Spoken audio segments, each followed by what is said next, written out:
भाई जो south Africa के पक्के प्लेयर्स हैं ना, जो पाकिस्तान के खिलाफ नहीं खेल रहे, उनको अगर काउंट करने आप जाएं तो वो पूरी टीम बन जाएगी। बाबर जो है उसकी लास्ट सेंचुरी आए हुए 800 दिन हो गए यार। There is an absolute dry season. सब पे बैड पैच आता है, लेकिन बैड पैच आता है भाई, बैड ईयर्स नहीं आते। रिजवान ने क्या कर लिया, एक मैच में चलते हैं और अगले मैच में ऐसे आउट होते हैं जैसे पता नहीं क्या होता है। This is not acceptable boss. Catch गिराएंगे आप तो उसके बाद क्या एक्सपेक्ट करेंगे। जिधर ड्यू पड़ना शुरू हुआ ना, उसके बाद लग पता गया था कि भाई अब नहीं संभलनी गेम। आखिरी ओडीआई बचा है, देखते हैं क्या होता है। लेट्स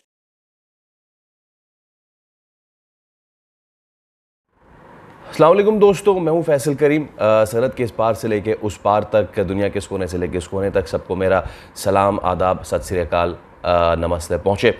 पाकिस्तान एक और ओडीआई हार गया है और इसी के साथ सीरीज़ जो है वो 1-1 से इस वक्त ड्रॉ है। आखिरी ओडीआई है कल, लेकिन अब इसमें बहुत सारे सवालात हैं। शिकस्त का ज़िम्मेदार कौन है, या शिकस्त के ज़िम्मेदार कौन है? वो ऐसे कौन से डिफाइनिंग मोमेंट्स थे जिन्होंने मैच जो है वो डिसाइड किया कि वो साउथ अफ्रीका के पास चला जाए? एक तो चीज़ ये, दूसरी चीज़ ये कि ये पाकिस्तान का ही एक तुर्रा इम्तियाज़ है कि कोई भी अनफिट, कोई भी बी टीम या फिर कोई भी out of form player Pakistan के खिलाफ आके फिट बी से ए टीम और विदाउट फॉर्म से दोबारा फॉर्म में आ जाता है। सो कल मैच हुआ फैसलाबाद में। वी ऑल नो कि क्या हुआ। पाकिस्तान ने 269 का टारगेट दिया, साउथ अफ्रीका ने वो 55 या पता नहीं 59 गेंदों पहले ही हासिल कर लिया। क्विंटन डिकॉक ने बैट कैरी किया। कभी बैट कैरी करना हम सईद अनवर वगैरह के लिए सुनते थे, अब क्विंटन डिकॉक ने बैट कैरी किया, उन्होंने ज़बरदस्त इनिंग्स खेली। लेकिन दोस्तों कुछ क्रंच मोमेंट्स थे मैच में, उसको पहले डिस्कस कर लेते हैं। लेकिन इससे पहले कि हम इस चीज़ पे जाएं कि मैच के क्रंच मोमेंट्स क्या थे या मैच की जो हार का ज़िम्मेदार कौन है, उससे पहले मैं आपको साउथ अफ्रीका 11 बता दूं। अब आप ये सोच रहे होंगे कि साउथ अफ्रीका 11 अभी क्यों बताएगा भाई, साउथ अफ्रीका 11 अभी क्यों बताएगा? उसकी वजह ये कि मैं आपको वो साउथ अफ्रीका 11 बता रहा हूँ जो कि पाकिस्तान के ख़िलाफ़ खेली नहीं, जो पक्की वाली साउथ अफ्रीका 11 थी। वो खेली नहीं और जो हम कच्ची वाली साउथ अफ्रीका 11 के ख़िलाफ़ हम खेल रहे हैं। वैसे मैं इस चीज़ को नहीं मानता दोस्तों, ए टीम बी टीम सी टीम, जब इंटरनेशनल सर्किट होता है तो वो इंटरनेशनल सर्किट होता है। लेकिन अनफॉर्चुनेटली अब सीन कुछ ऐसे ही बनते चले जा रहे हैं। मेरा ये भी मानना है कि प्लेयर नहीं जाके अगली टीम से कहता कि अपनी बच्चा टीम हमें भेजें, लेकिन कुछ चीज़ें अब बर्दाश्त से बाहर हो रही हैं। अब आप ये देखते जाएं, सुनते जाएं, शर्माते जाएं। साउथ अफ्रीका की टीम में वो 11 खिलाड़ी जो अगर होते तो साउथ अफ्रीका की ए टीम कहलाती। Number 1 Rabada, number 2 Bavuma, number 3 Marco Jansen, number 4 Aiden Markram, Keshav Maharaj, Miller, Stubbs, Brevis, Nortje, Coetzee, Rickelton and subs.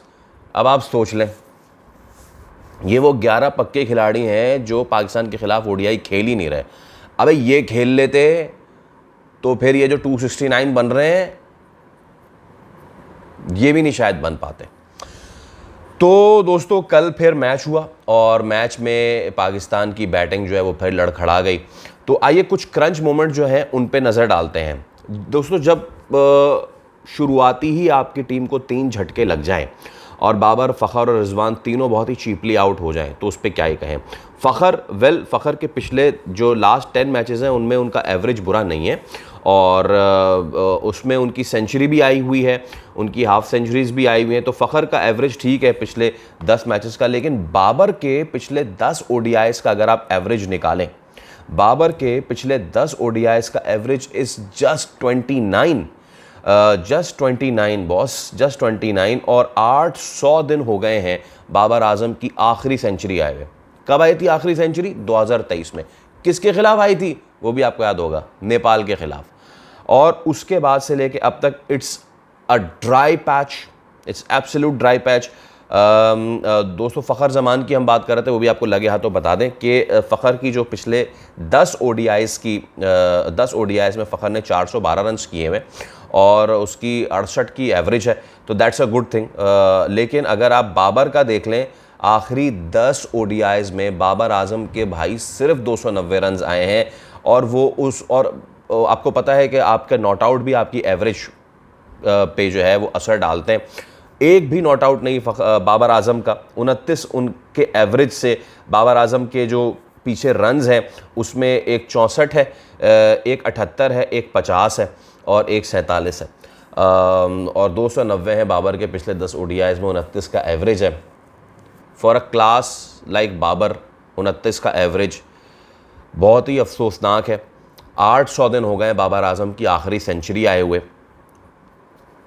समझ नहीं आता, बाबर आजम आउट हुए। वैसे कल आमिर सुहेल जो थे वो उनके बाबर आजम के स्टांस पे भी जो है वो काफ़ी ज़्यादा क्रिटिसाइज़ कर रहे थे कि यार ये किस किस्म का बाबर ने स्टांस। लेफ़्ट हैंडर बर्गर जो हैं उनके ख़िलाफ़ वो थोड़ा सा उन्होंने अपना स्टांस जो है पिछला पैर जो है थोड़ा सा और राइट पिछले और अगले पैर में थोड़ा सा उन्होंने गैप क्रिएट किया हुआ था कि वो इन स्विंग को खेल सकें। दोस्तों लेफ़्ट हैंडर जो होता है जब वो बॉल इन स्विंग करता है, I just had an opportunity to play in a team of celebrity जहाँ पे इमरान नज़ीर भी थे। तो इमरान नज़ीर से मेरी बात हुई तो उन्होंने कहा यार जो लेफ़्ट हैंडर होता है ना, जब आता है वो जब इन स्विंग कर रहा होता है तो उसके लिए आप थोड़ा सा ओपन चेस्टेड खड़े होते हैं। एक तो नॉर्मल बैटिंग स्टांस अगर आपका ये है तो आप थोड़े से ओपन चेस्टेड खड़े होते हो सो दैट जो इन स्विंग आ रहा है उसको काउंटर करें और जो आउट स्विंग आ रहा है उसको यू कैन लीव और इधर यू कैन डैब इट। लेकिन बाबर आजम की कल स्टांस जो है वो समझ में नहीं आई। Maybe he miscalculated because Burger का इन स्विंग तो नहीं हो रहा था, बाहर ही बाहर जा रहा था और दोनों बाबर और रिजवान दोनों ने मिसकैलकुलेट किया बर्गर को। बर्गर ने एक सीधे बॉल को जो है वो मतलब बाहर निकलता हुआ, इतना ज़्यादा गेंद नहीं था, बाबर ने उसको स्लिप पे कैच दे दिया एंड देन बर्गर ने रिजवान को भी आउट कर दिया, राइट। अच्छा, उसके बाद फिर रिजवान जो थे उनका भी एक मुझे समझ में नहीं आया। रिजवान यार पर्थ में खेल रहा है, कहाँ खेल रहा है, वो बॉल को लीव कर रहे थे, नहीं खेल रहे थे, अनडिसीजन में उन्होंने प्लेड ऑन कर दिया, आउट हो गए। ये सब बातें हो चुकी हैं। अब आते हैं अगले मोड़ पे जो कि ये तीन जब आउट हो जाएं तो फिर आप कंसोलिडेट करते हैं। फिर सलमान अली आगा और साइम अयूब ने अच्छा कंसोलिडेट किया। आई मेंटेन सलमान अली आगा को T20 से निकाल के भाई वनडे और टेस्ट का परमानेंट बनाओ यार। अच्छा खैर, उसके बाद साइम ने कल फाइनली अच्छा किया। This is the consistency that we want. कल पाकिस्तान हारा ना, हम पॉजिटिव्स की आखिर में बात करते हैं, पहले ज़रा हम जो मिस चांसेस हैं नेगेटिव उनकी बात कर लेते हैं। एक मोमेंट पे जब आप कंसोलिडेट कर लें, आपकी अच्छी पार्टनरशिप लग जाए, उसके बाद आपको मेक श्योर करना चाहिए कि आप आगे जाएं। लेकिन सलमान अली आगा भी आउट हो गए, साइम अयूब पहले आउट हुए, फिर सलमान अली आगा आउट हुए। क्रेडिट देना चाहिए आपको नवाज़ को कि जिन्होंने आखिर तक वो लेकर गए। 50 उन्होंने की, अपनी मेडन ODI 50 की, पाकिस्तान 269 तक पहुंचा। और एक मौके पे जो शुरू हुआ था मैच तो उस वक्त लग रहा था कि यार पिच में बड़ी जान है पेसर्स के लिए, जो कि जब पाकिस्तानी पेसर्स आए तो लगा कि हाँ जान है थोड़ी बहुत। और शुरू में जब ड्यू नहीं पड़ रहा था तो अच्छा बॉल कर रहे थे, लेकिन बॉस जब आप कैच छोड़ेंगे फिर क्या रह जाता है आपके पास। नसीम शाह ने अपनी गेंद पे कैच छोड़ा प्रेटोरियस का, फिर एक कैच छूटा, नवाज़ ने उनका कैच छोड़ा, और उसके बाद फिर जो क्विंटन डिकॉक जो सोच के आए थे कल, वो जो उन्होंने किया है, जैसे मैंने पहले कहा, ये सिर्फ पाकिस्तान में कैपेबिलिटी है दोस्तों कि अगर किसी की फॉर्म नहीं है, कोई रिटायरमेंट लेके वापस आ रहा है, कोई 2 साल बाद आ रहा है। अबे 2 साल बाद क्विंटन डिकॉक ने सेंचुरी मार दी, 2 साल बाद, तकरीबन 750 दिन बाद। तो चले फिर बाबर का भी इंतज़ार करते हैं हम। बाबर के तो 2 साल से भी ऊपर हो गए यार, 800 दिन बॉस, 800 दिन बाबर आजम। खैर वो हो गया। और उसके बाद फिर जब ड्यू एक बार पड़ना शुरू हो गया तो फिर पाकिस्तानी बॉलर्स बेबस थे। स्पिनर मुझे नहीं पता अबरार को हमने क्यों नहीं खिलाया। नॉर्मल स्पिनर हमारे पास जो पक्का स्पिनर था वो था नहीं, और सारे चुल्लू मार थे। हुआ ये कि पाकिस्तान मैच जीत गया। पॉजिटिव्स क्या हैं जी? पॉजिटिव्स ये हैं कि जो कंसिस्टेंसी, अब रिजवान ने जैसे फर्स्ट मैच में किया, अगर दूसरे मैच में करते तो मज़ा आता, नहीं किया। कंसिस्टेंसी इज सलमान अली आगा, साइम अयूब पहले ODI में भी अच्छा किया और दूसरे ODI में भी अच्छा किया, और यही कंसिस्टेंसी चाहिए कि वो आगे भी लेके चलें। बॉलिंग में कोई ऐसी थी नहीं ख़ास, अभी पॉजिटिव क्या करें। तो पहला ODI जीत के दूसरा ODI हम हार गए हैं, तो फिर शिकस्त का ज़िम्मेदार कौन हुआ?